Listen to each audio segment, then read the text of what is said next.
السلام علیکم ورحمۃ اللہ وبرکاتہ۔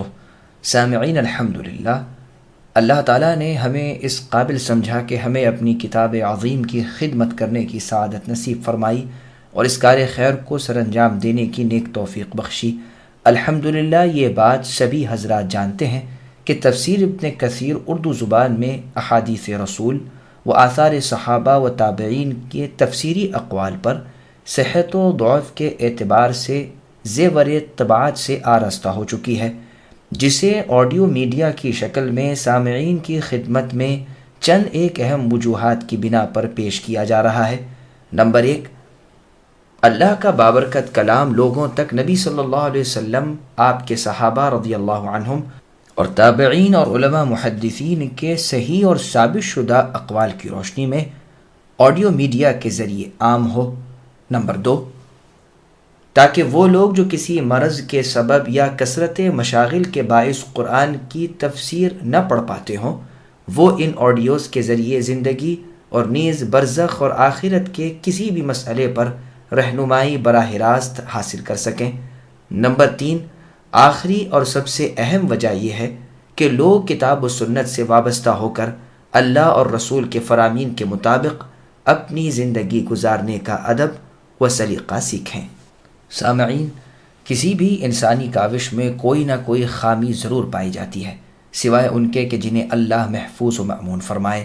لہٰذا ہم آخر میں آپ تمام سامعین سے ضروری گزارش کریں گے کہ آپ ہمیں ان آڈیوز میں پائی جانے والی کسی بھی طرح کی کوئی خامی یا غلطی پائیں تو ضرور مطلع فرما کر عند اللہ مأجور ہوں۔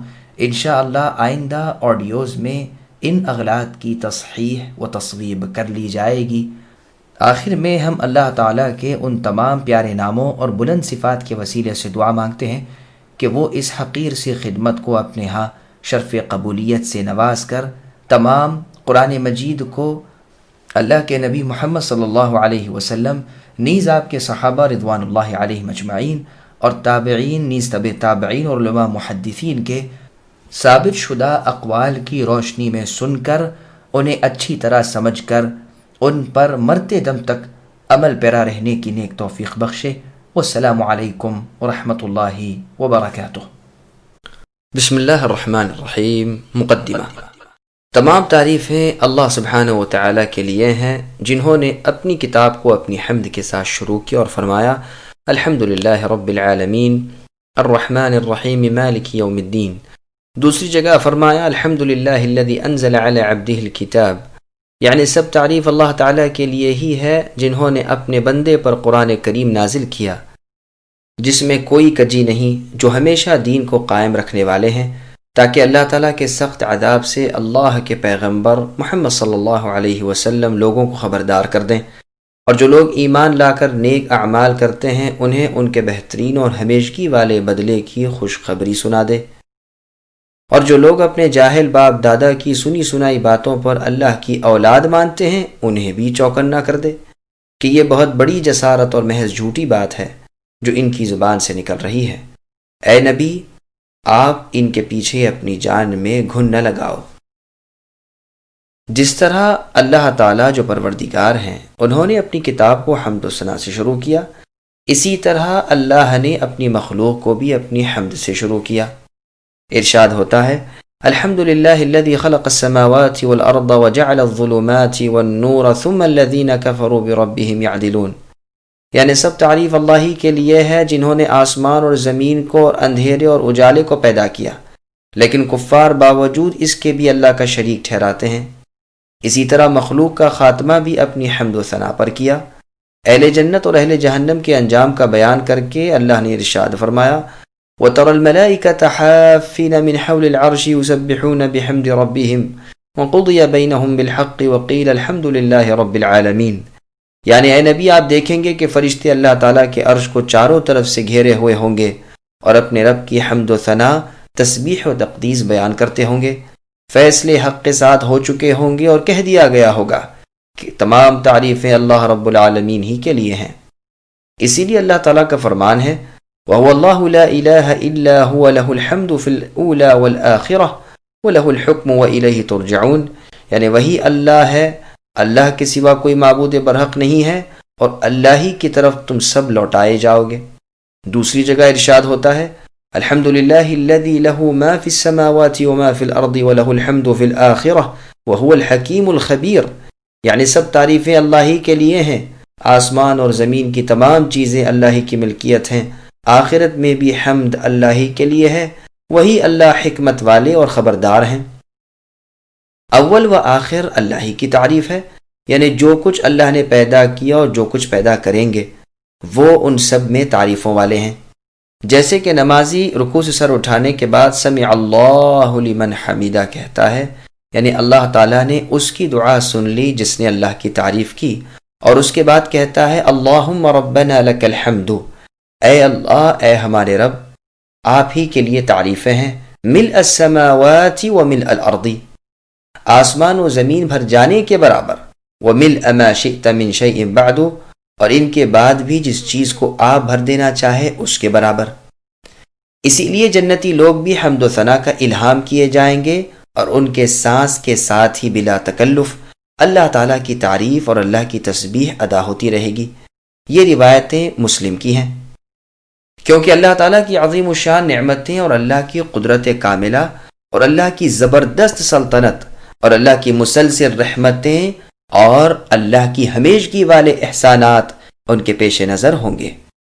اسی کو قرآن کریم نے بیان فرمایا ان الذين آمنوا وعملوا الصالحات يهديهم ربهم بإيمانهم تجري من تحتهم الأنهار في جنات النعيم دعواهم فيها سبحانك اللهم وتحيتهم فيها سلام وآخر دعواهم أن الحمد لله رب العالمين، یعنی ایمان کے ساتھ نیک عمل کرنے والوں کو ان کے رب ان کے ایمان کے ذریعے ان نعمتوں والے باغوں کی راہ دکھائیں گے جن کے نیچے نہریں بہتی ہوں گی، ان کی آواز سبحانک اللہم یعنی اے اللہ آپ پاک ہیں ہوگی، اور آپس میں سلام کا تحفہ ہوگا، اور آخری پکار ان کی یہی ہوگی کہ سب تعریفیں اللہ ہی کے لیے ہے جو تمام جہان والوں کے رب ہیں۔ اللہ ہی کے لیے تعریف ہے۔ رسلا مبشرین ومنذرین لئلا یکون للناس علی اللہ حجۃ بعد الرسل، یعنی وہ اللہ کے جس نے اپنے رسولوں کو خوشخبریاں دینے والے اور خبردار کرنے والے بنا کر بھیجا تاکہ رسولوں کے آ جانے کے بعد لوگوں کی کوئی حجت اللہ تعالیٰ پر باقی نہ رہے۔ ان رسولوں کا سلسلہ نبی امی عربی مکی و مدنی محمد مصطفیٰ صلی اللہ علیہ وسلم پر ختم کیا، جو سب سے زیادہ واضح راہ کی ہدایت کرنے والے ہیں۔ رسول اللہ کے زمانے سے لے کر قیامت تک جتنے جنات و انس ہیں ان سب کی طرف آپ کی رسالت ہے، جیسے کہ قرآن کریم میں ہے قُلْ يَا أَيُّهَا النَّاسُ إِنِّي رَسُولُ اللَّهِ إِلَيْكُمْ جَمِيعًا إِلَى آخر الآیہ، یعنی اے نبی آپ کہہ دیجئے کہ اے لوگو میں تم سب کی طرف اللہ تعالیٰ کا رسول ہوں، وہ اللہ جو آسمان اور زمین کے مالک ہیں، جن کے سوا کوئی معبود برحق نہیں، جو پیدا کرتے ہیں اور مارتے ہیں۔ بس اے لوگو تم سب ایمان لاؤ اللہ تعالیٰ اور اللہ کے رسول پر جو نبی امی ہے، جو اللہ تعالیٰ پر اور اللہ کی باتوں پر ایمان رکھتے ہیں، لوگوں انہی کی پیروی میں تمہاری ہدایت مضمر ہے۔ دوسری جگہ اللہ کا ارشاد ہے لِأُنذِرَكُمْ بِهِ وَمَنْ بَلَغَ، تاکہ میں تمہیں بھی ڈراؤں اور انہیں بھی جنہیں کلام اللہ پہنچے۔ پس جس عربی عجمی کالے گورے انسان کو یہ قرآن پہنچا، رسول اللہ صلی اللہ علیہ وسلم اس کے لیے ڈرانے والے ہیں۔ اس لیے اللہ تعالیٰ نے فرمایا وَمَنْ يَكْفُرْ بِهِ مِنَ الْأَحْزَابِ فَالنَّارُ مَوْعِدُهُ، یعنی اس کے ساتھ کفر کرنے والا جہنمی ہے، پس جو کوئی قرآن کے ساتھ کفر کرے وہ بحکم قرآن جہنمی ہے۔ دوسری جگہ قرآن کریم کا ارشاد ہوتا ہے فَذَرْنِي وَمَنْ يُكَذِّبُ بِهَذَا الْحَدِيثِ سَنَسْتَدْرِجُهُمْ مِنْ حَيْثُ لَا يَعْلَمُونَ، یعنی اے نبی تم ان جھٹلانے والوں کو اور مجھ کو چھوڑ دو، میں انہیں اس طرح بتدریج پکڑوں گا کہ انہیں معلوم بھی نہ ہوگا۔ صحیح مسلم میں رسول اللہ صلی اللہ علیہ وسلم کی حدیث ہے، آپ نے فرمایا میری پیغمبری عام ہے، میں ہر سرخ و سیاہ کی طرف پیغمبر بنا کر بھیجا گیا ہوں۔ مجاہد رحمۃ اللہ علیہ فرماتے ہیں یعنی کل جن و انس کی طرف۔ پس رسول اللہ صلی اللہ علیہ وسلم تمام انسانوں اور جنات کی طرف اللہ تعالیٰ کے رسول ہیں، سب کو اللہ کریم کی وحی اور عزت والے قرآن کو رسول اللہ پہنچانے والے ہیں، جس پاک کتاب کے پاس کسی طرف سے باطل پھٹک ہی نہیں سکتا، جو حکمتوں اور تعریفوں والے اللہ کا نازل کیا ہوا ہے۔ دعوت غور و فکر۔ اللہ تعالیٰ نے اپنے اس کلام کو سمجھنے کی تاکید بھی اسی میں ذکر کر دی ہے۔ فرمایا کہ تم کیوں قرآن میں تدبر اور غور و فکر نہیں کرتے؟ اگر یہ اللہ کے سوا اور کسی کی طرف سے ہوتا تو تم اس میں بہت کچھ اختلاف پاتے۔ دوسری جگہ فرمایا اس مبارک کتاب کو ہم نے تمہاری طرف اے نبی اتارا تاکہ لوگ اس میں غور و خوض کریں اور عقل مند لوگ نصیحت حاصل کریں۔ تیسری جگہ اللہ نے فرمایا یہ لوگ قرآن کے سمجھنے کی کوشش کیوں نہیں کرتے؟ کیا ان کے دلوں پر قفل لگ گئے ہیں؟ دنیا کے طالب علماء کا انجام بد۔ پس علماء پر واجب ہے کہ کلام اللہ کا مطلب واضح کریں اور سیکھیں اور سکھائیں اور لوگوں کی صحیح رہنمائی کریں۔ اللہ تعالیٰ فرماتے ہیں ہم نے کتاب والوں سے عہد لیا، یعنی یہود و نصارہ کے علماء سے، کہ وہ اسے بیان کرتے رہیں، یعنی اللہ کے کلام کو، چھپائے نہیں، یعنی لوگوں سے، لیکن ان لوگوں نے اسے پیچھے ڈال دیا اور اس کے بدلے دنیا طلب کرنے لگے۔ ان کا یہ بیوپار نہایت ہی برا ہے۔ دوسری جگہ اللہ نے فرمایا جو لوگ اللہ کے عہد اور اپنی قسموں کو تھوڑی سی رقم کے بدلے بیچتے پھریں ان کے لیے آخرت میں کوئی حصہ نہیں۔ ان سے اللہ تعالیٰ قیامت کے روز بات تک نہ کریں گے، نہ ان کی طرف نظر رحمت سے دیکھیں گے، نہ انہیں پاک کریں گے، بلکہ ان کے لیے دردناک عذاب ہے۔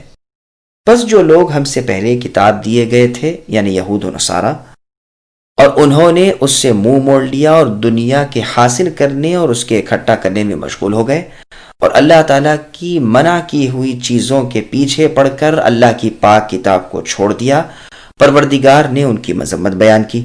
مسلمانوں کو چاہیے کہ وہ ایسا کام نہ کریں جو مذمت کا سبب بنے، بلکہ انہیں چاہیے کہ احکام اللہ کی تعمیل میں دل و جان سے لگے رہیں اور قرآن پاک کے سیکھنے، سکھانے اور سمجھانے میں مشغول رہا کریں۔ اللہ تعالیٰ فرماتے ہیں کیا اب تک وہ وقت نہیں آیا کہ مسلمانوں کے دل اللہ تعالیٰ کے ذکر سے اور جو ان کی طرف حق آیا ہے اس سے کانپ اٹھیں اور ان کی طرح نہ ہو جائیں جنہیں ان سے پہلے کتاب دی گئی، لیکن کچھ زمانہ گزرتے ہی ان کے دل سخت ہو گئے اور اکثر لوگ نافرمان ہو گئے۔ جان لو کہ مردہ زمین کو نئی زندگی دینا اللہ ہی کا کام ہے۔ ہم نے تو تمہاری سمجھ بوجھ کے لیے اپنی آیات بیان کر دیں۔ ان دونوں آیات کے ترجمے میں غور کرو، کس لطافت کے ساتھ بیان ہوا ہے کہ جس طرح بارش سے خشک زمین لہلہانے لگتی ہے، اسی طرح ایمان و ہدایت سے وہ دل جو نافرمانیوں اور گناہوں کے باعث سخت ہو گئے ہوں نرم پڑ جایا کرتے ہیں۔ اللہ تعالیٰ بزرگ و برتر، جواد اور سخی سے قبولیت کی امید پر ہم بھی دعا کرتے ہیں کہ وہ مالک ہمارے دلوں کو بھی نرم فرما دے، آمین۔ تفسیر کا صحیح طریقہ کیا ہے؟ سنو، تفسیر کا بہترین اور صحیح طریقہ یہ ہے کہ اول تو قرآن کی تفسیر قرآن ہی سے ہو، اس لیے کہ ایک بیان کہیں مختصر ہے تو کہیں اس کی تفصیل بھی ہے۔ اس کے بعد قرآن کی تفسیر حدیث سے ہوتی ہے، اس لیے کہ حدیث قرآن کریم کی تبیین اور تفسیر ہے، بلکہ امام ابو عبداللہ محمد بن ادریس الشافعی رحمۃ اللہ علیہ فرماتے ہیں کہ رسول اللہ صلی اللہ علیہ وسلم کے تمام احکام قرآن ہی سے سمجھے ہوئے ہیں۔ اللہ کا فرمان ہے ہم نے تم پر یہ کتاب اے نبی حق کے ساتھ نازل فرمائی ہے تاکہ آپ لوگوں کے درمیان اللہ کے بتائے ہوئے احکام کے مطابق فیصلہ کر سکیں۔ خبردار آپ خیانت کرنے والوں کی طرف دار مت بنیے۔ دوسری جگہ ارشاد ہوتا ہے ہم نے تو آپ پر اسی لیے یہ کتاب اتاری ہے کہ لوگوں کے اختلاف کا فیصلہ کر دیا کریں۔ یہ کتاب ایمانداروں کے لیے ہدایت و رحمت کا باعث ہے۔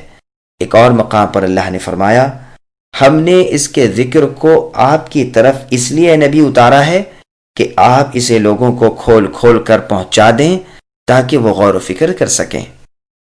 حدیث کی اہمیت۔ رسول اللہ صلی اللہ علیہ وسلم فرماتے ہیں جیسا کہ سنن نبی داؤد میں ہے میں قرآن بھی دیا گیا ہوں اور اس کی مثل یعنی ایک اور چیز بھی اسی کے ساتھ دیا گیا ہوں۔ اس سے مراد سنت ہے۔ یہ یاد رہے کہ احادیث بھی اللہ کی وحی ہیں، جس طرح قرآن بذریعہ وحی الہی اترا اسی طرح حدیث رسول صلی اللہ علیہ وسلم بھی وحی الہی ہے، مگر قرآن وحی متلو ہے، اس کی تلاوت ہوتی ہے، اور حدیث وحی غیر متلو ہے یعنی اس کی قرآن کی طرح تلاوت نہیں ہوتی۔ امام شافعی رحمۃ اللہ علیہ اور دوسرے بڑے بڑے ائمہ رحمۃ اللہ علیہم نے اسے دلائل سے خوب ثابت کر دیا ہے۔ لیکن یہاں اس کے بیان کرنے کا موقع نہیں۔ مقصد یہ ہے کہ قرآن کی تفسیر پہلے خود قرآن اور پھر حدیث سے کرنی چاہیے۔ قرآن کریم کی تفسیر میں اقوال صحابہ کی اہمیت۔ اسی بنا پر جب کسی آیت کی تفسیر قرآن و حدیث دونوں میں نہ ملے تو اقوال صحابہ رضی اللہ عنہم کی طرف رجوع کرنا چاہیے۔ وہ تفسیر قرآن کو بہت زیادہ جانتے تھے، اس لیے کہ جو قرینے اور احوال اس وقت تھے ان کا علم انہی کو ہو سکتا ہے۔ وہ اس وقت موجود اور حاضر تھے۔ علاوہ ازیں کامل سمجھ بوجھ، صحیح علم اور نیک عمل انہیں حاصل تھا، بالخصوص ان بزرگوں کو جو ان میں بھی بڑے مرتبے والے اور زبردست عالم تھے، جیسے چاروں امام جو خلفاء راشدین تھے، جو رشد و ہدایت والے تھے، یعنی ابو بکر صدیق، عمر فاروق اور عثمان ذو النورین اور علی رضی اللہ عنہم، اور جیسے عبداللہ بن مسعود سے مروی ہے، فرماتے ہیں اس اللہ کی قسم جس کے سوا کوئی معبود برحق نہیں، کتاب اللہ کی کوئی آیت ایسی نہیں کہ میں نہ جانتا ہوں کہ یہ کس کے بارے میں نازل ہوئی اور کہاں نازل ہوئی۔ میں اگر جانتا کہ کتاب اللہ کے علم میں کوئی مجھ سے زیادہ ہے اور وہاں تک میں کسی طرح پہنچ بھی سکتا ہوں تو ضرور اس کی شاگردی میں اپنے آپ کو پیش کرتا۔ یہ روایت بخاری اور مسلم میں ہے۔ آپ یہ بھی فرماتے ہیں کہ ہم میں سے ہر شخص یعنی صحابہ جب تک 10 آیتوں کا پورا مطلب نہ جان لیتا اور ان پر عمل نہ کر لیتا 11ویں آیت نہیں پڑھتا تھا۔ عبد الرحمن سلمہ تابعی رحمۃ اللہ علیہ فرماتے ہیں کہ ہم نے جن سے قرآن سیکھا وہ ہم سے فرمایا کرتے تھے کہ ہم نے رسول اللہ صلی اللہ علیہ وسلم سے پڑھا، جب تک ہم 10 آیتوں کا علم و عمل رسول اللہ صلی اللہ علیہ وسلم سے نہ سیکھ لیتے آگے نہیں بڑھتے تھے۔ غرض قرآن کا علم اور قرآن پر عمل دونوں ہی کو سیکھا۔ انہی میں سے ایک حبر البحر عبداللہ بن عباس رضی اللہ عنہما ہیں۔ رسول اللہ صلی اللہ علیہ وسلم کی یہ رشتے میں چچا زاد بھائی اور ترجمان القرآن ہیں۔ رسول اللہ صلی اللہ علیہ وسلم نے ان کے لیے برکت کی دعا کی تھی اور کہا تھا اللہم فقہہ فی الدین، اے اللہ انہیں دین کی سمجھ عطا فرمائیے، وعلمہ التأویل اور قرآن کی تفسیر کا علم بھی نصیب کیجیے۔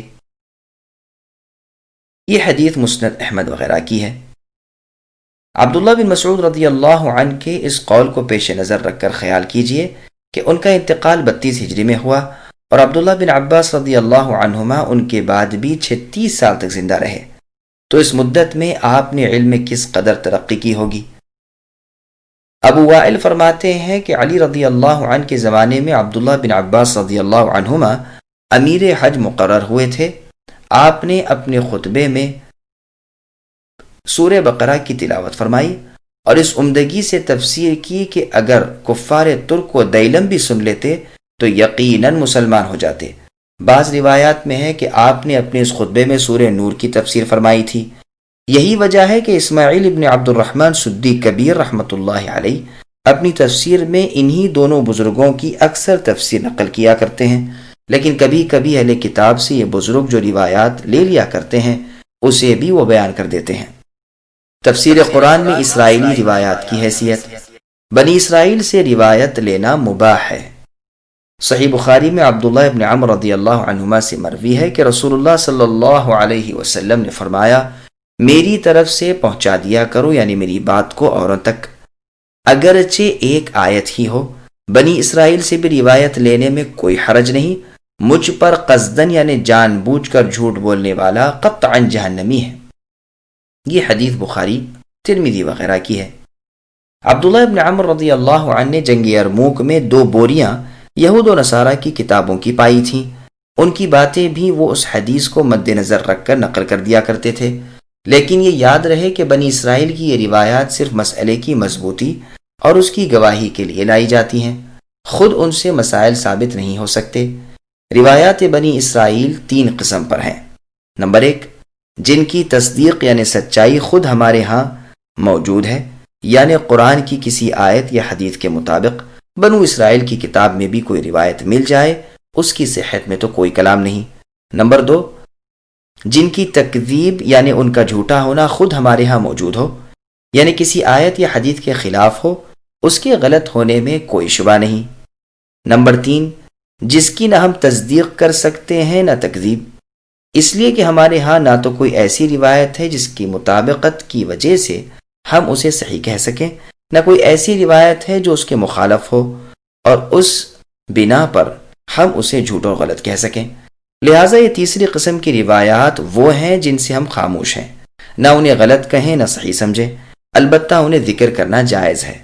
اور یہ روایات ہیں بھی ایسی جن میں ہمارے دین کا کوئی فائدہ نہیں، باوجود اس کے ایسی باتوں میں خود اہل کتاب میں بھی بڑے بڑے اختلافات موجود ہیں۔ اسی وجہ سے ان روایات کو لینے والے مفسرین میں ایسے ہی اختلاف پائے جاتے ہیں۔ مثلا اصحاب کہف کے نام، ان کے کتے کا رنگ، ان کی گنتی، موسیٰ علیہ السلام کی لکڑی کس درخت کی تھی، ابراہیم علیہ السلام نے جن پرندوں کو ٹکڑے ٹکڑے کر دیا تھا اور پھر رب تعالیٰ کے حکم سے وہ جی اٹھے، وہ پرندے کون کون سے تھے، اور جس مقتول کو موسیٰ علیہ السلام کے زمانے میں گائے ذبح کر کے اس کے گوشت کا ایک ٹکڑا لگایا گیا تھا اور اس سے اللہ تعالیٰ نے اسے زندہ کر دیا تھا، وہ ٹکڑا کون سا تھا اور کس جگہ کا تھا، اور وہ کون سا درخت تھا جس پر موسیٰ علیہ السلام نے نور دیکھا تھا اور اس میں سے اللہ تعالیٰ کا کلام سنا تھا، وغیرہ وغیرہ۔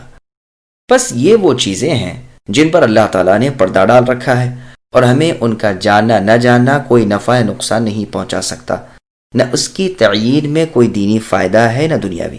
ہاں البتہ یہ بات ہے کہ اس اختلاف کو نقل کرنا جائز ہے، یا جیسا کہ خود قرآن نے اصحاب کہف کی گنتی کا اختلاف نقل کیا ہے، چنانچہ اللہ فرماتے ہیں سَيَقُولُونَ ثَلَاثَةٌ رَابِعُهُمْ كَلْبُهُمْ إِلَى آخر الآیہ، یعنی یہ اہل کتاب لوگ کہتے ہیں کہ اصحاب کہف 3 تھے اور ان کا کتا چوتھا تھا، اور کہتے ہیں کہ 5 تھے اور 6واں کتا تھا، یہ سب ڈھکوسلے ہیں، اور یہ بھی کہتے ہیں کہ وہ 7 تھے اور 8واں ان کا کتا۔ اے نبی صلی اللہ علیہ وسلم، آپ کہہ دیجئے کہ ان کی گنتی کو میرے رب ہی بخوبی جانتے ہیں، آپ ان سے اس بارے میں صرف سرسری گفتگو کیجئے اور اس بارے میں ان سے کچھ نہ پوچھیں۔ یہ آیت ہمیں بتاتی ہے کہ ہمیں ایسے مقام پر کیا کرنا چاہیے۔ اللہ تعالیٰ نے یہاں 3 قول بیان فرمائے، 2 کو تو ضعیف قرار دیا اور تیسرے پر ضعف کا حکم نہیں لگایا، جس سے معلوم ہوتا ہے کہ یہ صحیح ہے، کیونکہ اگر یہ بھی باطل ہوتا، یعنی اصحاب کہف 7 تھے اور 8واں ان کا کتا تھا، کیونکہ اگر یہ بھی باطل ہوتا تو ان دونوں کی طرح اسے بھی رد کر دیا جاتا۔ پھر ساتھ ہی ساتھ یہ بھی ارشاد فرمایا کہ ان کی تعداد کا علم تمہیں کوئی فائدہ نہیں دے سکتا، پھر تم اس کی چھان بین میں کیوں پریشان ہو؟ تم یہ کیوں نہیں کہہ دیتے کہ ان کی گنتی کا حقیقی علم صرف اللہ تعالیٰ کو ہی ہے؟ بہت کم ایسے لوگ ہیں جنہیں اللہ نے ان کی صحیح تعداد پر مطلع فرمایا ہے۔ جب یہ معلوم ہو چکا کہ وہ اٹکل پچو باتیں بنا رہے ہیں تو پھر اس کے پیچھے پڑنے اور ان سے دریافت کرنے کی کیا ضرورت؟ اسی طرح ان آیتوں سے معلوم ہوا کہ کسی اختلاف کو نقل کرنے کا بہترین طریقہ یہی ہے کہ تمام اختلافی اقوال بیان کر دیے جائیں، صحیح غیر صحیح پر تنبیہ کر دی جائے، اور اس اختلاف کا فائدہ بھی بیان کر دیا جائے، تاکہ بیکار کام میں پڑھ کر کوئی شخص کارآمد شغل سے رک نہ جائے۔ جو شخص اختلاف نقل کرنے میں تمام اقوال بیان نہ کرے تو یہ اس کا قصور ہے، ممکن ہے ٹھیک قول وہی ہو جسے اس نے چھوڑ دیا۔ اسی طرح جو شخص اختلاف نقل کر کے فیصلہ کیے بغیر چھوڑ دے، اس نے بھی غلطی اور تقصیر کی۔ اگر غیر صحیح کو جان بوجھ کر صحیح کہہ دے پھر تو وہ جھوٹا ہے، اور اگر جہالت سے ایسا کرے تو پھر وہ خطا کار ہے۔ اسی طرح جو شخص کسی ایسی باریک بات میں جس میں کوئی بڑا فائدہ نہ ہو بہت سارے اقوال اختلافی نقل کر دے، یا ایسے اختلافات نقل کرنے بیٹھ جائے جن کے الفاظ مختلف ہوں مگر نتیجے کے اعتبار سے یا تو اختلاف بالکل ہی اٹھ جاتا ہو یا یوں ہی معمولی سا رہ جاتا ہو، اس نے بھی اپنے قیمتی وقت کو بیکار ضائع کیا اور نہ کرنے والا کام کیا۔ اس کی مثال ایسی ہے جیسے کوئی شخص 2 جھوٹے کپڑے پہن لے، بھلائی اور سیدھی بات کی توفیق تو اللہ تعالیٰ ہی کے ہاتھ میں ہے۔ اب رہا تفسیر اور تابعین کے اقوال۔ جب کسی آیت کی تفسیر قرآن، حدیث اور اقوال صحابہ تینوں میں نہ ملے تو اکثر ائمہ دین نے کہا ہے کہ ایسے موقع پر تابعین کی تفسیر سے مدد لی جائے، جیسے مجاہد ابن جبر رحمۃ اللہ علیہ جو تفسیر میں باری تعالیٰ کی ایک نشانی تھے، جو فرماتے ہیں کہ میں نے 3 مرتبہ اول سے آخر تک عبداللہ بن عباس رضی اللہ عنہما سے قرآن سیکھا اور سمجھا، ایک ایک آیت کو پوچھ پوچھ کر سمجھ کر پڑھا۔ ابن ابی ملیکہ فرماتے ہیں خود میں نے مجاہد رحمۃ اللہ علیہ کو دیکھا کہ کتاب قلم دوات لے کر ابن عباس رضی اللہ عنہما کے پاس پہنچا کرتے اور تفسیر قرآن دریافت کر کے تحریر فرماتے. پورے قرآن کریم کی تفسیر اسی طرح نقل کی. سفیان ثوری رحمۃ اللہ علیہ کا تو فرمان تھا کہ مجاہد رحمۃ اللہ علیہ کسی آیت کی تفسیر کر دیں تو پھر اس کی ٹٹول کرنا بے سود ہے، بس انہی کی تفسیر کافی ہے. مجاہد رحمۃ اللہ علیہ کی طرح سعید ابن جبیر، اکرمہ جو عبداللہ بن عباس رضی اللہ عنہما کے غلام تھے، عطا بن ابی رباح، حسن بصری، مسروق ابن الاجدع، سعید ابن المسیب، ابو العالیہ، ربیع ابن انس، قتادہ اور ضحاک ابن مزاحم رحمۃ اللہ علیہم وغیرہ تابعین، تبع تابعین اور ان کے بعد والوں کی تفسیر معتبر مانی جائے گی. کبھی ایسا بھی ہوتا ہے کہ کسی آیت کی تفسیر میں ان بزرگوں کے اقوال جب ذکر کیے جاتے ہیں اور ان کے الفاظ میں بظاہر اختلاف نظر آتا ہے تو بے علم لوگ اسے معنوی اختلاف سمجھ کر کہہ بیٹھتے ہیں کہ اس آیت کی تفسیر میں اختلاف ہے، حالانکہ حقیقتاً ایسا نہیں ہوتا، بلکہ کسی نے ایک چیز کی تعبیر اس کے لازم سے کی، کسی نے اس کی نظیر سے، کسی نے خود اس چیز کو ہی بیان کر دیا. بس ان صورتوں میں گو الفاظ میں اختلاف ہوتا ہے لیکن معنی ایک ہی رہتے ہیں. عقل مند کو چاہیے کہ ایسی جگہ لغزش نہ کھائے. واللہ الہادی. شعبہ ابن حجاج رحمۃ اللہ علیہ کہتے ہیں کہ جب تابعین کے اقوال فروعی مسائل میں حجت نہیں تو تفسیر قرآن میں کیسے حجت ہو جائیں گے؟ شعبہ رحمہ اللہ کا یہ قول صحیح ہے کہ ان کا اختلاف کرنے والے پر ان کے اقوال حجت نہیں، لیکن ان کے اجماعی اقوال کی حجت ہونے میں کوئی شک نہیں. ہاں اختلاف کے وقت نہ ان کا قول آپس میں ایک دوسرے پر حجت ہے نہ غیروں پر. اس وقت لغت قرآن اور حدیث اور عام لغت عرب اور اقوال صحابہ کی طرف رجوع کیا جائے گا. تفسیر بالرائے کی شرعی حیثیت. ہاں صرف رائے سے تفسیر کرنا تو محض حرام ہے، اس لیے کہ اس نے اس چیز کا تکلف کیا جس کا اسے علم نہ تھا اور وہ چال چلا جس چال کے چلنے کا اسے حکم نہ تھا. بس اگرچہ اس کے منہ سے ٹھیک بات نکل گئی پھر بھی وہ خطا کار ہے، اس لیے کہ کام کو کام کے طریقے پر اس نے نہیں کیا. اس کی ایسی ہی مثال ہے جیسے کوئی شخص بے علم ہو پھر فیصلے کرنے بیٹھ جائے، اسے جہنمی کہا گیا ہے. یہ اور بات ہے کہ ایسے شخص کی صحیح بات پر مواخذہ کم ہو لیکن ہے خطا کار. واللہ علم. دیکھیے تہمت لگا کر گواہ نہ پیش کرنے والے کو اللہ تعالیٰ نے قرآن میں کاذب یعنی جھوٹا فرمایا، گو حقیقت میں وہ سچا ہی ہو، اور جس کی نسبت وہ زنا کا الزام لگا رہا ہے وہ واقعی زانی ہو، لیکن چونکہ اسے اس خبر کو بلا شہادت پھیلانا حلال نہ تھا اور اس نے پھیلائی تو جھوٹا ٹھہرا. واللہ عالم. تفسیر قرآن میں اسلاف کا طریقہ کار. یہی وجہ تھی کہ سلف کی ایک بڑی جماعت بلا علم تفسیر کرنے سے بہت ڈرتی تھی. چنانچہ ایک مرتبہ عمر بن الخطاب رضی اللہ عنہ منبر پر اسی آیت کی تلاوت کرتے ہیں. فاکہۃ کو تو ہم جانتے ہیں لیکن یہ اب کیا چیز ہے؟ پھر خود ہی فرماتے ہیں کہ اے عمر اس تکلف میں کیوں پڑو؟ انس رضی اللہ عنہ فرماتے ہیں کہ ہم عمر بن الخطاب رضی اللہ عنہ کے پاس تھے، آپ کے قمیص کے پیچھے 4 پیوند لگے ہوئے تھے. آپ نے اس آیت وفاکہۃ و ابا کی تلاوت کی اور کہا کہ اب کیا چیز ہے؟ پھر فرمانے لگے اس تکلف کی تمہیں کیا ضرورت، اس کے نہ جاننے میں کیا حرج؟ مطلب یہ ہے کہ ابا کا معنی تو معلوم ہے یعنی چارہ زمین کی پیداوار، لیکن اس کی کیفیت کا کھلا ہوا علم نہیں. اسی آیت میں موجود ہے فَأَنبَتْنَا فِيهَا حَبًّا وَعِنَبًا، یعنی ہم نے زمین میں اناج اور انگور اگا دیے. ابن جریر میں صحیح سند کے ساتھ مروی ہے کہ ابن ابی ملیکہ رحمۃ اللہ علیہ فرماتے ہیں ابن عباس رضی اللہ عنہما سے کسی شخص نے ایک آیت کی تفسیر پوچھی تو آپ نے کچھ بیان نہ فرمایا، حالانکہ اگر اس کی تفسیر تم میں سے کسی سے پوچھی جاتی تو فوراً جواب دے دیتے. دوسری روایت میں ہے کہ ایک شخص نے آپ سے پوچھا کہ قرآن میں جو 1000 سال کے برابر ایک دن کا ذکر ہے یہ کیا ہے؟ آپ نے فرمایا اور 50,000 سال کے برابر کے دن کا ذکر ہے وہ کیا ہے؟ اس نے کہا میں تو آپ سے سمجھنا چاہتا ہوں. آپ نے فرمایا یہ 2 دن ہیں جن کا ذکر اللہ تعالیٰ نے اپنی کتاب میں کیا ہے، ان کا حقیقی علم اللہ تعالیٰ ہی کو ہے. خیال فرمائیے کہ اتنے بڑے مفسر ابن عباس رضی اللہ عنہما نے قرآن کی تفسیر میں کس قدر احتیاط سے کام لیا کہ جس بات کا علم نہ تھا اس کے بیان سے صاف انکار کر دیا. تفسیر ابن جریر میں ہے کہ جندب ابن عبداللہ رضی اللہ عنہ سے ایک مرتبہ طلق ابن حبیب رحمۃ اللہ علیہ نے ایک آیت کی تفسیر پوچھی تو فرمانے لگے کہ تم مسلمان ہو تو تمہیں قسم ہے اگر تم یہاں سے چلے جاؤ یا فرمایا یہاں بیٹھے رہو۔ سعید بن مسیب رحمۃ اللہ علیہ سے قرآن کی آیت کی تفسیر پوچھی جاتی تو فرماتے ہم قرآن میں کچھ نہیں کہتے، یعنی بغیر علم کے یا محض اپنی رائے سے۔ آپ کی عادت مبارکہ تھی کہ جو کچھ معلوم ہوتا اسی کو قرآن کی تفسیر میں بیان فرماتے۔ ایک مرتبہ ایک شخص کے سوال پر آپ نے فرمایا مجھ سے قرآن کی تفسیر نہ پوچھو، قرآن کی تفسیر ان سے پوچھو جو کہتے ہیں کہ مجھ پر قرآن کی کوئی آیت مخفی نہیں، یعنی عکرمہ ابن عباس رضی اللہ عنہما کے غلام۔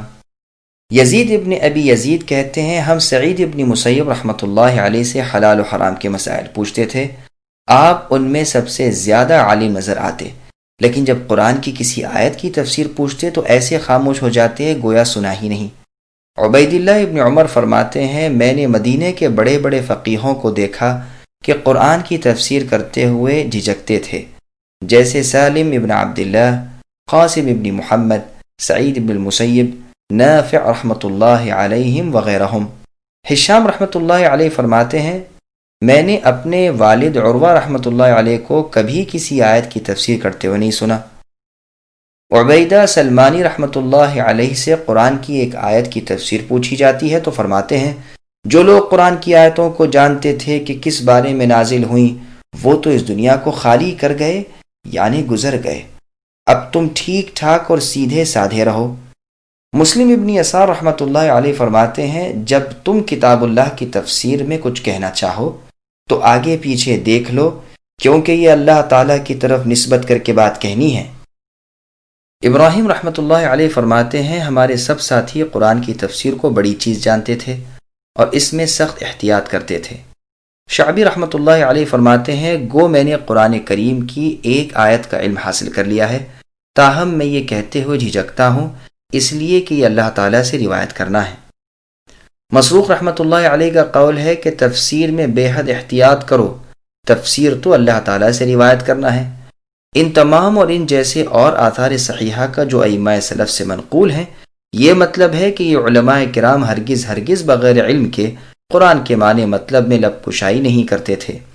ہاں لغت کی روح سے یا شریعت کی روح سے جو تفسیر معلوم ہو اس کے بیان کرنے میں کوئی حرج نہیں۔ اسی لیے خود ان بزرگوں کے پاکیزہ اقوال قرآن کریم کی تفسیر میں بکثرت مروی ہیں۔ کوئی یہ نہ کہے کہ جب یہ بزرگ اس طرح کانپتے رہا کرتے تھے اور تفسیر بیان نہیں فرماتے تھے پھر ان سے تفسیر منقول کیوں ہے؟ جواب اس کا یہ ہے کہ چپ وہاں رہتے تھے جہاں نہیں جانتے تھے اور کہتے اس جگہ تھے جہاں کا علم ہوتا تھا، اور یہ دونوں ہی باتیں ہر ایک پر واجب ہیں۔ چنانچہ بے علمی کے وقت چپ رہنے اور علم کو بیان کرنے کے بارے میں قرآن فرماتا ہے لَتُبَيِّنُنَّهُ لِلنَّاسِ وَلَا تَكْتُمُونَهُ، یعنی اسے لوگوں کے سامنے بیان کرتے رہو اور چھپاؤ نہیں۔ اور سنن نبی داؤد، ترمذی وغیرہ کی حدیث میں رسول اللہ کا فرمان ہے جس سے کوئی مسئلہ پوچھا جائے اور وہ باوجود جاننے کے اسے چھپائے قیامت کے دن اسے آگ کی لگام چڑھائی جائے گی۔ ابن جریر میں حدیث ہے کہ رسول اللہ قرآن کی انہی آیات کی تفسیر فرماتے تھے جن کی تفسیر جبرائیل علیہ السلام سمجھاتے، لیکن یہ حدیث منکر اور غریب ہے، اور اس کے راوی جعفر جو محمد ابن خالد ابن زبیر ابن عوام القرشی کے لڑکے ہیں، ان کی بابت امام بخاری فرماتے ہیں کہ ان کی حدیث میں متابعت نہیں کی جاتی۔ حافظ ابو الفتح الازدی فرماتے ہیں یہ منکر الحدیث ہیں۔ اگر یہ حدیث صحیح ہو تو بھی اس کا صحیح مطلب یہ ہو سکتا ہے کہ اس سے مراد وہ آیتیں ہیں جن کے معنی اللہ تعالیٰ کے بتائے بغیر معلوم نہیں ہو سکتے۔ ایسی آیات کے مطلب رسول اللہ کو بذریعہ جبریل علیہ السلام معلوم کرا دیے جاتے تھے۔ امام جعفر رحمۃ اللہ علیہ نے اس روایت کے جو معنی بیان فرمائے ہیں اس کا ماحصل بھی یہی ہے، اور یہی معنی صحیح بھی بیٹھ سکتے ہیں، اس لیے کہ قرآن میں ایسی آیتیں بھی ہیں جن کا علم محض اللہ تعالیٰ ہی کو ہے، اور ایسی آیتیں بھی ہیں جن کا علم علماء کو ہے، اور ایسی آیتیں بھی ہیں کہ جن کے معنی اور مطلب اس طرح واضح ہیں کہ کسی کا کوئی عذر باقی نہیں رہتا۔ تفسیر کی اقسام۔ عبداللہ بن عباس رضی اللہ عنہما فرماتے ہیں تفسیر کی 4 قسمیں ہیں۔ نمبر 1 کلام عرب سے معلوم ہو جاتی ہے۔ نمبر 2 جس کی جہالت میں کوئی معذور نہیں۔ نمبر 3 جسے ذی علم لوگ جان سکتے ہیں۔ نمبر 4 جسے اللہ کے سوا کوئی اور نہیں جانتے۔ ایک مرفوع حدیث بھی اس بارے میں مروی ہے لیکن اس کی اسناد میں کلام ہے۔ اس میں ہے کہ رسول اللہ نے فرمایا قرآن کا نزول 4 طریق پر ہوا ہے۔ نمبر 1 حلال و حرام کی آیات جن سے اگر کوئی ناواقف رہا تو اس کا کوئی عذر قیامت کے دن کام نہ آئے گا۔ نمبر 2 جسے عرب بیان کریں۔ نمبر 3 جو ذی علم جان سکے۔ نمبر 4 متشابہ آیات جن کا حقیقی علم بجز ذات باری تعالیٰ کے کسی اور کو حاصل نہیں، جو لوگ اس کو جاننے کا دعویٰ کریں وہ جھوٹے ہیں۔ اس حدیث کی سند میں محمد ابن صائب کلبی ہیں، وہ متروک الحدیث ہیں، ہو سکتا ہے انہوں نے موقوف روایت کیا یعنی عبداللہ بن عباس کے قول کو مرفوع حدیث سمجھ لیا ہو، واللہ اعلم۔ اب قرآن کریم کے متعلق چند ضروری معلومات سماعت کریں۔ قتادہ رحمۃ اللہ علیہ فرماتے ہیں سورہ بقرہ، سورہ آل عمران، سورہ نساء، سورہ مائدہ، سورہ براءہ یعنی سورہ توبہ، سورہ رعد، سورہ نحل، سورہ حج، سورہ نور، سورہ احزاب، سورہ محمد، سورہ فتح، سورہ حجرات، سورہ رحمان، سورہ حدید، سورہ مجادلہ، سورہ حشر، سورہ ممتحنہ، سورہ صف، سورہ جمعہ، سورہ منافقون، سورہ تغابن اور سورہ طلاق، سورہ تحریم، سورہ زلزال اور سورہ نصر، یہ سب صورتیں تو مدینہ منورہ میں نازل ہوئیں اور باقی تمام صورتیں مکہ مکرمہ میں نازل ہوئیں۔ قرآن کریم کی آیتیں 6000 ہیں، اس سے اوپر اختلاف ہے، بعض تو اس پر زیادہ نہیں بتاتے، بعض 204 آیتیں 6000 سے زائد بتاتے ہیں، بعض 214 آیتیں، بعض 219، بعض 225، بعض 226۔ قرآن شریف کے کلمات کی نسبت عطا ابن یسار رحمۃ اللہ علیہ فرماتے ہیں کہ 70439 کلمات ہیں۔ حروف کی گنتی کی بنسبت مجاہد رحمۃ اللہ علیہ سے مروی ہے کہ کل قرآن شریف کے حروف 3,21,180 ہیں۔ فضل ابن عطا ابن یسار رحمۃ اللہ علیہ فرماتے ہیں کہ کل حروف 3,33,015 ہیں۔ حجاج نے اپنے زمانے میں قاریوں، حافظوں اور کاتبوں کو جمع کر کے دریافت کیا کہ قرآن کریم کے حروف کی گنتی کر کے مجھے بتاؤ، تو سب نے حساب کر کے بالاتفاق کہا کہ 3,40,740 حروف ہیں۔ پھر حجاج نے کہا اچھا حروف کے اعتبار سے آدھا قرآن شریف کہاں ہوتا ہے؟ تو حساب سے معلوم ہوا کہ سورہ کہف میں وَلْيَتَلَطَّفْ کی فا پر ٹھیک آدھا قرآن ہوتا ہے، اور سورہ براءت کی 100 آیتوں پر قرآن کریم کا پہلا تہائی حصہ حروف کے اعتبار سے ختم ہوتا ہے، اور دوسری تہائی سورہ شعراء کی 16 آیت کے سرے پر یا 101 آیت کے سرے پر ختم ہوتی ہے، اور تیسری تہائی آخر تک۔ اور اگر منزلوں کا شمار کیا جائے یعنی قرآن کریم کو 7 منزلوں پر تقسیم کیا جائے تو پہلی منزل صدہ کی دال پر ختم ہوتی ہے جو اس آیت میں ہے فَمِنْهُمْ مَنْ آمَنَ بِهِ وَمِنْهُمْ مَنْ صَدَّ، اور دوسری منزل حبطت کی تا پر ختم ہوتی ہے جو سورہ اعراف کی آیت اولئک حبطت میں ہے، اور تیسری منزل اکولوہا کے آخر الف پر جو سورہ رعد میں ہے، اور چوتھی منزل جعلنا کے الف پر جو سورہ حج کی آیت جعلنا من سکن میں ہے، اور پانچویں منزل مؤمنہ کی ہا پر جو سورہ احزاب میں آیت وما كان لمؤمن ولا مؤمنة میں ہے، اور چھٹی منزل السوء کی واو پر جو سورہ فتح کی آیت الظانین باللہ ظن السوء میں ہے، اور 7ویں منزل قرآن کے اختتام پر ہے۔ ابو محمد سلام الحمانی رحمۃ اللہ علیہ کا بیان ہے کہ ہم نے 4 مہینے کی متواتر محنت سے یہ سب باتیں معلوم کر کے حجاج ابن یوسف الثقفی کو بتائیں۔ حجاج کا معمول تھا کہ ہر رات پاؤ قرآن شریف پڑھا کرتا تھا، اس لحاظ سے پاؤ قرآن سورہ انعام کے خاتمے پر ہوتا ہے اور آدھا سورہ کہف کے لفظ وَلْيَتَلَطَّفْ کی تا پر اور پونا سورہ زمر کے خاتمے پر اور پورا اختتام قرآن پر۔ شیخ ابو عمرو الدانی نے اپنی کتاب البیان میں ان باتوں میں بھی اختلاف نقل کیا ہے۔ رہے قرآن شریف کے پڑھنے کے اعتبار سے حصے اور اجزاء تو مشہور تو 30 پارے ہیں، اور ایک حدیث میں صحابہ کرام رضی اللہ عنہم کا قرآن کریم کو 7 منزلیں کر کے پڑھنے کا بیان ہے۔ سورت کے لغوی معنی۔ سورہ کے لفظی بحث کے بیان میں بعض تو کہتے ہیں کہ اس کے معنی علیحدگی اور بلندی کے ہیں، چنانچہ نابغہ کے ایک شعر میں سورت کا لفظ اس معنی میں آیا ہے تو اس کا معنی قرآن کی صورتوں کے ساتھ اس طرح ہوگا کہ گویا قرآن کا پڑھنے والا ایک منزل سے دوسری منزل کی طرف جاتا رہتا ہے، اور یہ بھی کہا گیا ہے کہ یہ شرافت اور اونچائی کے معنی میں ہے، اسی لیے شہر پناہ کو عربی میں سور کہتے ہیں، اور بعض کہتے ہیں کہ برتن میں جو حصہ باقی رہ جائے اسے عربی میں اسارہ کہتے ہیں، اور سورہ کا لفظ اسی سے لیا گیا ہے۔ چونکہ سورہ بھی قرآن کا ایک حصہ اور ٹکڑا ہوتی ہے، حمزہ کی تخفیف کر دی گئی، پھر حمزہ کو واو سے بدل دیا گیا۔ ایک قول یہ بھی ہے کہ سورہ کے معنی تمام و کمال کے ہیں۔ پوری اونٹنی کو عربی زبان میں سورہ کہتے ہیں، اور یہ بھی ممکن ہے کہ جس طرح قلعے کو عربی میں اس لیے سور کہتے ہیں کہ محلوں اور گھروں کا احاطہ کر لیتا ہے اور انہیں جمع کر لیتا ہے، اسی طرح چونکہ آیتوں کو سورت جمع کر لیتی ہے اور ان کا احاطہ کر لیتی ہے، اس کو بھی سورہ کہتے ہیں۔ سورت کی جمع سورن آتی ہے، اور کبھی سوراتن اور سوراتن بھی آتی ہے۔ آیت کے لغوی معنی۔ آیت کو آیت اس وجہ سے کہتے ہیں کہ آیت کے لفظی معنی علامت اور نشان کے ہیں۔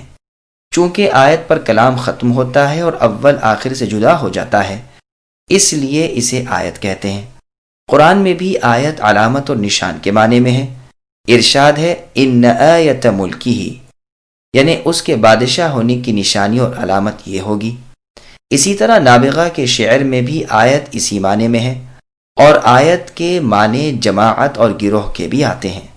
عرب کے شعروں میں یہ لفظ اس معنی میں بھی آیا ہے، چونکہ آیت بھی حروف کی ایک جماعت اور گروہ ہے، اس رعایت سے اسے بھی آیت کہتے ہیں۔ اور آیت کے معنی عجب کے بھی ہیں، چونکہ یہ عجیب چیز ہے، معجزہ ہے، تمام انسان اس جیسی بات نہیں کہہ سکتے، اس لیے بھی اسے آیت کہتے ہیں۔ سیبویہ کہتے ہیں کہ اصل میں یہ آیتن تھا، جیسے اکمتن اور شجرتن، پہلی یا عربی کے قاعدے کے مطابق الف بن گئی۔ کسائی کا قول ہے کہ آیت کی اصل آیتن تھی، جیسے آمینتن، یا الف ہو گئی اور التباس کی وجہ سے گر گئی۔ فرا کہتے ہیں کہ یہ اصل میں ایتن تھا، پھر تجدید کی وجہ سے الف بدل دیا گیا، آیتن ہو گیا۔ آیت کی جمع آیون، آیاین اور آیاتن آتی ہے۔ کلمے کی تشریح۔ کلمہ کہتے ہیں ایک لفظ کو، کبھی تو اس کے دو ہی حروف ہوتے ہیں، جیسے ما اور لا اور لہو وغیرہ، اور کبھی زیادہ بھی ہوتے ہیں، زیادہ سے زیادہ 10 حروف ایک کلمے میں ہوتے ہیں، جیسے لَيَسْتَخْلِفَنَّهُمْ اور أَنُلْزِمُكُمُوهَا اور فَأَسْقَيْنَاكُمُوهُ، اور کبھی ایک ہی کلمے کی ایک آیت ہوتی ہے، جیسے وَالْفَجْرِ اور وَالضُّحَى اور وَالْعَصْرِ، اور اسی طرح الف لام میم اور طه اور یاسین اور حامیم کوفیوں کے قول ہیں، اور حامیم عین سین قاف ان کے نزدیک 2 ہیں، اور ان کے سوا اور لوگ کہتے ہیں کہ یہ کلمے نہیں بلکہ صورتوں کے شروع ہیں۔ ابو عمرو الدانی فرماتے ہیں کہ ایک کلمے کی آیت قرآن کریم میں سوائے مدھامتان کے جو سورہ رحمان میں ہے اور کوئی نہیں۔ قرطبی فرماتے ہیں کہ عربی زبان کے سوا عجمی ترکیب تو قرآن میں ہے ہی نہیں، البتہ کچھ عجمی نام ہیں جیسے ابراہیم، نوح، لوط، اور اختلاف کیا ہے کہ کیا قرآن میں اس کے سوا بھی کچھ عجمی ہے؟ تو باقلانی اور طبری نے تو صاف انکار کر دیا ہے اور کہہ دیا ہے کہ عجمیت کے مطابق جو ہے وہ حقیقت میں عربی ہی ہے، لیکن موافقت ہے۔ خاندان کے چشم و چراغ تھے۔ شیخ عبد القادر ارناؤت حافظ ابن کثیر رحمہ اللہ کے حالات قلم بند کرتے ہوئے لکھتے ہیں کہ آپ کے والد اسی بستی میں ہی خطیب تھے۔ والد گرامی کی وفات۔ حافظ ابن کثیر رحمہ اللہ کی عمر ابھی 4 سال تھی کہ باپ کا سایہ سر سے اٹھ گیا۔ آپ کی پرورش آپ کے بڑے بھائی عبد الوہاب نے کی، جو کہ ایک ممتاز عالم دین تھے۔ تعلیم و تربیت۔ آپ نے ابتدائی تعلیم اپنے بڑے بھائی سے حاصل کی۔ سن 706 ہجری میں آپ انہیں کے ساتھ دمشق چلے آئے۔ ان سے استفادہ کرنے کے ساتھ ساتھ آپ نے وہاں کے علماء کرام سے علمی فیض سمیٹنا شروع کیا۔ اساتذہ کرام۔ آپ نے جن فضلاء کے سامنے زانو تلمس طے کیا، ان کا مختصر ذکر ملاحظہ ہو۔ فن حدیث کی تعلیم آپ نے اس وقت کے مشہور و معروف محدث ابو العباس احمد ابن حجاز سے حاصل کی۔ اس کے علاوہ آپ نے حدیث کا علم عیسیٰ ابن المطعم عفیف الدین اسحاق ابن یحییٰ الآمدی سے حاصل کیا۔ اس کے علاوہ بدر الدین محمد ابن ابراہیم معروف بابن سویدی، حافظ مزی، شیخ الاسلام ابن تیمیہ، محمد ابن الشیرازی، بہاء الدین قاسم ابن عساکر اور حافظ ذہبی رحمہم اللہ سے علم حدیث حاصل کیا۔ آپ نے فقہ تعلیم عبد الوہاب برادر اکبر، شیخ برہان الدین ابراہیم ابن عبد الرحمن فزاری اور شیخ کمال الدین ابن قاضی شہبہ سے حاصل کی۔ اس وقت کے دستور کے مطابق آپ نے شافعی فقہ کتاب التنبیہ مکمل یاد کر کے اپنے اساتذہ کرام کو سنا دی۔ آپ نے اصول فقہ تعلیم علامہ شمس الدین محمد ابن عبد الرحمن الاصفہانی سے حاصل کی۔ حافظ مزی رحمہ اللہ سے آپ کا خاص تعلق۔ آپ ایک طویل عرصے حافظ مزی رحمہ اللہ کی خدمت میں رہے۔ آپ کو اپنے شیخ سے ایک خاص قسم کا لگاؤ تھا۔ آپ ہر وقت ان کی خدمت میں حاضر رہتے۔ اس خصوصی تعلق کی بنا پر حافظ مزی نے اپنی پیاری صاحبزادی کی شادی ابن کثیر رحمہ اللہ سے کر دی۔ آپ نے بھی اس تعلق کو خوب نبھایا۔ آپ شادی کے بعد بھی لمبی مدت اپنے استاد محترم کی خدمت میں حاضر رہے اور فن حدیث و دیگر علوم کے تمام کمالات حاصل کیے۔ ابن تیمیہ رحمہ اللہ اور ابن کثیر، آپ کو اپنے استاد محترم شیخ الاسلام ابن تیمیہ رحمہ اللہ سے بھی خصوصی تعلق تھا۔ آپ روایت، درایت، حدیث اور کتاب و سنت کے ساتھ شغف میں اپنے شیخ سے بہت متاثر ہوئے۔ اس اثر کی جھلک ابن کثیر رحمہ اللہ کی تصنیفات میں کئی مقامات پر دیکھنے کو ملتی ہے۔ علمی مقام و مرتبہ، حافظ ابن کثیر رحمہ اللہ آسمان علم پر پوری آب و تاب کے ساتھ چمکے۔ آپ کو بیک وقت تفسیر، حدیث، فقہ، تاریخ اور زبان و ادب اور اصول وغیرہ پر پوری دسترس حاصل تھی۔ شیخ عبد القادر ارناؤت رحمہ اللہ کتب رجال سے نقل کرتے ہوئے لکھتے ہیں کہ ابن کثیر حدیث اور اس کے متعلقہ فنون کے مطالعے میں مشغول رہے۔ وہ اسماء الرجال کے فن کے ماہر امام تھے۔ انہوں نے فقہ شافعی کی کتاب التنبیہ کی تخریج کی، مسند احمد کو حروف تہجی کے اعتبار سے ترتیب دے کر زوائد طبرانی اور ابی یعلا کی احادیث کا اضافہ کیا۔ ابن کثیر رحمہ اللہ کی خدمت میں علماء کا خراج تحسین۔ علماء کرام نے ابن کثیر رحمہ اللہ کی علمی خدمات کے پیش نظر ان کو زبردست خراج تحسین پیش کیا ہے۔ مشہور مؤرخ یعنی تاریخ نگار ابو المحاسن جمال الدین وصف ابن سیف الدین اپنی کتاب المنہل الصافی والمستوفى بعد الوافی میں رقم تراز ہیں۔ وہ یعنی ابن کثیر شیخ امام علامہ عماد الدین ابو الفدا ہیں۔ انہوں نے اپنے آپ کو تحصیل علم کے لیے وقف کیے رکھا اور پوری لگن سے دینی علوم حاصل کرتے رہے۔ انہوں نے تصنیف و تالیف میں بلند مقام حاصل کیا۔ وہ فقہ، تفسیر، حدیث کے ماہر تھے۔ انہوں نے ساری زندگی تصنیف و تالیف اور درس و تدریس میں گزار دی۔ وہ فتویٰ بھی دیتے رہے حتیٰ کہ اس دنیا فانی سے کوچ کر گئے۔ سیوطی فرماتے ہیں کہ وہ صاحب فضیلت محدث اور مفتی تھے۔ ابن حجر فرماتے ہیں کہ وہ حدیث کے متون، رجال اور علم حدیث کے مطالعے میں مشغول رہے۔ سیوطی نے یہی بات لکھی ہے کہ انہوں نے رجال، متون، حدیث اور فقہ پر خصوصی توجہ دی۔ آپ کے تلامذہ ابن کثیر رحمہ اللہ سے بے شمار علماء، فقہا اور طلباء نے علمی فیض حاصل کیا، جن میں سے چند مشہور شاگردوں کے نام کچھ اس طرح ہیں: ابن حجی، ابن العماد الحنبلی، ابن حبیب۔ انہوں نے احادیث کی تخریج کی، فن مناظرے سے واقفیت حاصل کی، تصانیف کی، تفسیر لکھی اور علمی میدان میں آگے بڑھتے گئے۔ آپ کی تصانیف، ابن کثیر رحمہ اللہ نے بے مثال تصانیف یادگار چھوڑی ہیں، جن میں سے چند کا تذکرہ درج ذیل ہے۔ نمبر 1، تفسیر القرآن الکریم۔ یہ تفسیر ان کی انتہائی بلند پایہ تصنیف ہے۔ قدیم و جدید تفسیروں میں اسے انتہائی اعلیٰ مقام حاصل ہے۔ بعض علماء نے تو اسے صحیح بخاری سے تشبیہ دیتے ہوئے کہا کہ جس طرح کتب احادیث میں امام بخاری رحمہ اللہ کی کتاب صحیح بخاری کا مرتبہ ہے، بالکل اسی طرح تفسیر ابن کثیر کا مقام دیگر تفاسیر میں ہے۔ نمبر 2، البدایہ والنہایہ۔ تاریخ اسلام کے حوالے سے اس کتاب کا نام اول درجے کی تواریخ کتب میں لکھا جاتا ہے۔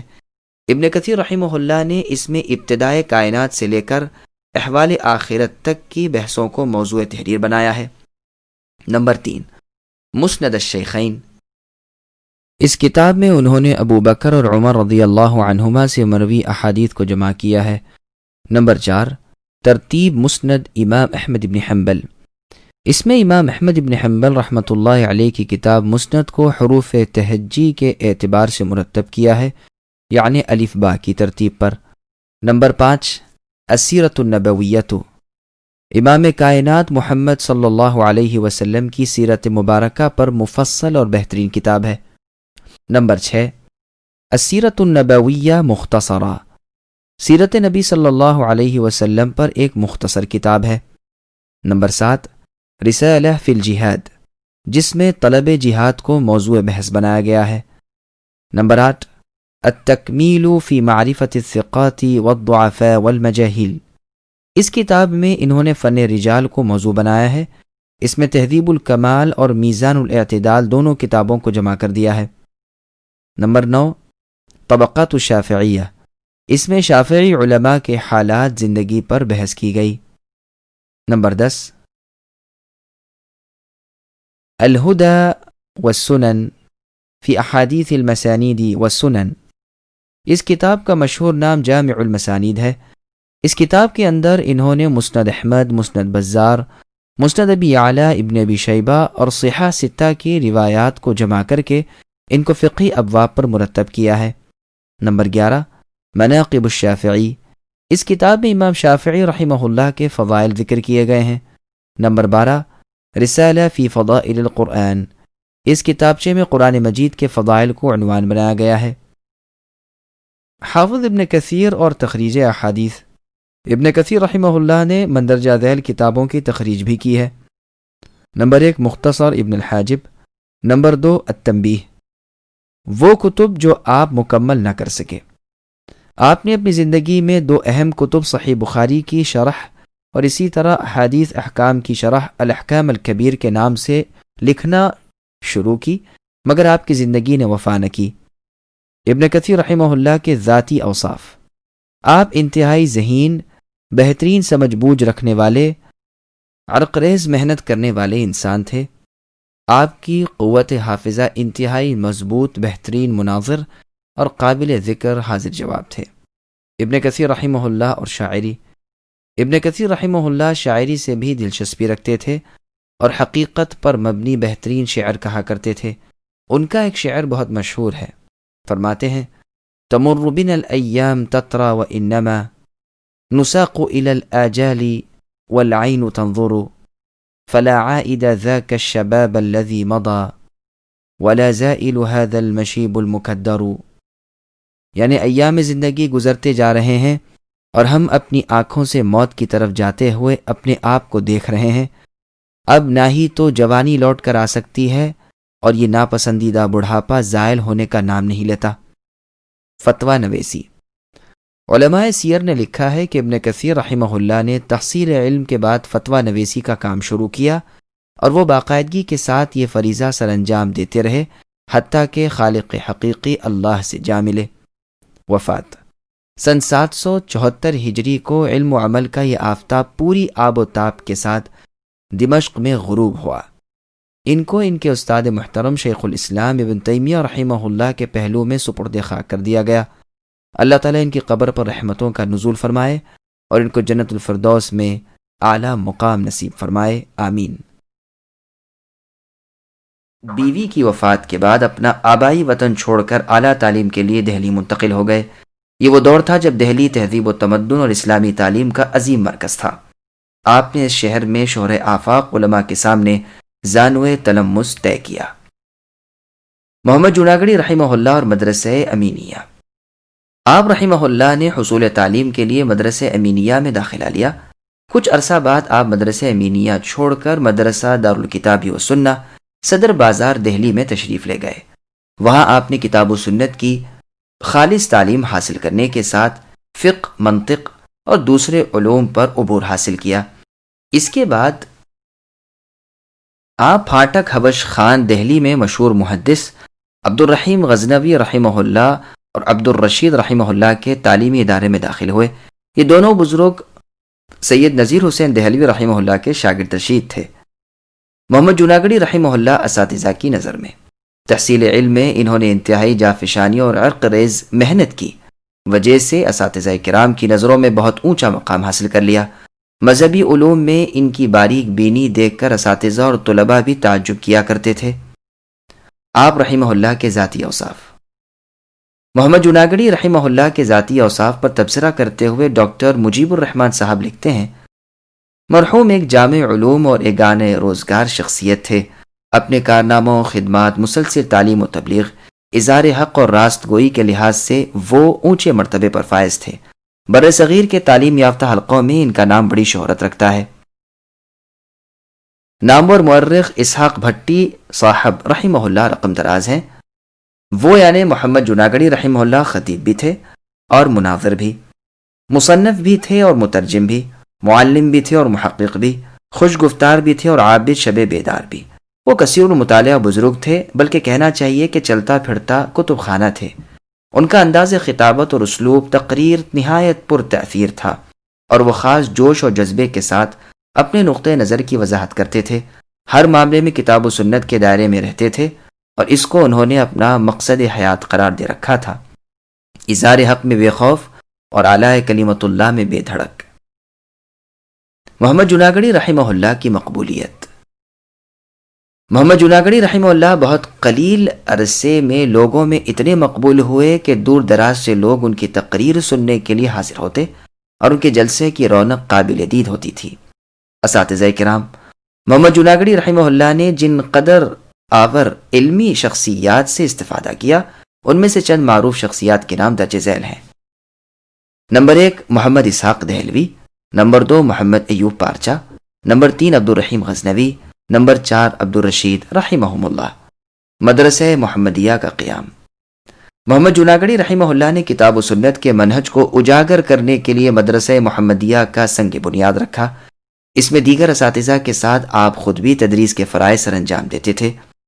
آپ کی تصانیف۔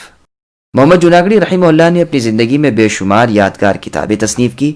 ان کی کتب کی فہرست تقریباً 75 کے ہنسے کو تجاوز کر جاتی ہے۔ تراجم۔ آپ نے مختلف عربی کتب کے ترجمے بھی کیے، جن کو کچھ ہی عرصے میں قبول عام حاصل ہوا اور وہ دیکھتے ہی دیکھتے لوگوں کے ہاتھوں میں گردش کرنے لگے۔ چند کا تذکرہ درج ذیل ہے۔ نمبر 1 ترجمہ تفسیر ابن کثیر۔ آپ نے تفسیر ابن کثیر کا اردو ترجمہ کر کے امت اسلامیہ پر عظیم احسان کیا، کیونکہ امام ابن کثیر رحمہ اللہ کی یہ تفسیر جامع خلائق ہے۔ یہ کتاب محتاج تعارف نہیں۔ نمبر 2 اعلام الموقعین۔ ابن القیم رحمہ اللہ کی یہ کتاب اپنی مثال آپ ہے۔ محمد جوناگڑی رحمہ اللہ نے اس کا ترجمہ کر کے لوگوں کو تحقیق اور دین اسلام کی حقیقی صورت سے آگاہ کیا، اور لوگوں پر شریعت کے اسرار و رموز کھلتے چلے گئے۔ ابوالکلام آزاد نے اس ترجمے کی وجہ سے جوناگڑی رحمہ اللہ کو تعریفی خطوط لکھے۔ وفات۔ محمد جوناگڑی رحمہ اللہ نے جمعے کے خطبے میں موت اور یتیم کے عنوان پر خطبہ دیتے ہوئے فرمایا، آج میں آپ کے سامنے بعافیت زندہ ہوں، ممکن ہے آئندہ جمعے نہ ہوں۔ پوری دنیا میں عموماً مسلم معاشرے میں خصوصاً یتیموں اور بیواؤں کی تعداد زیادہ ہے، ان کا خیال رکھیں۔ ان کے رونے اور بلکنے سے آسمان پھٹ جاتا ہے۔ آئندہ جمعے کو میری بیویاں اور اولادیں یتیم ہو سکتی ہیں۔ ان کی یہ بات سچ ثابت ہوئی، اور اگلے جمعے کی رات اچانک ان کا سخن خاموش ہو گیا، اور وہ مولائے حقیقی اللہ سے جا ملے۔ قاطع شرک و بدعت اپنے چاہنے والوں کو داغ مفارقت دے گئے۔ 1941 عیسوی کو صرف 51 برس کی عمر میں وہ اس دنیا فانی سے کوچ کر گئے، مگر بے شمار تصانیف اور علمی خدمات ہمارے لیے چھوڑ گئے۔ اللہ تعالیٰ ان کی کوششوں کو قبول فرمائے، آمین۔